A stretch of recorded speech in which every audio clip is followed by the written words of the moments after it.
এই দোয়াটা শিখে নেন, ইনশাআল্লাহ আপনার জীবনের সমস্ত সংকট কেটে যাবে।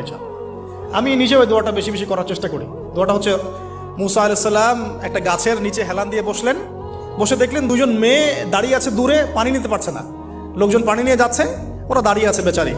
মুসা আলাইহিস সালাম গিয়ে বললেন, কি সমস্যা আপনাদের? তারা বললেন যে আমাদের বাবা অনেক বৃদ্ধ মানুষ, আমরা পানি নিতে পারি না যতক্ষণ না আমাদের কম পানি নিয়ে চলে যায়। তো মুসা আলাইহিস সালাম তো একটু বললাম না, ফিজিক্যালি খুব স্ট্রং ছিলেন, থাকে না বডি বিল্ডার, সামনে গিয়ে কথা বলে সরো পানি দিতে দাও, তখন মানুষ একটু মূল্যায়ন করে না। তো মুসা আলাইহিস সালাম এভাবে পানি নিয়ে দিলেন এবং বাছুরদেরকে পানি পান করালেন, করিয়ে গাছের নিচে এসে বসে আছেন।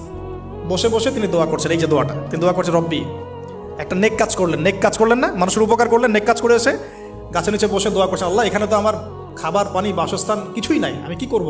রব্বি ইন্নি লিমা আনজালতা ইলাইয়া মিন খায়রিন ফাকির, রব্বি ইন্নি লিমা আনজালতা ইলাইয়া মিন খায়রিন ফাকির।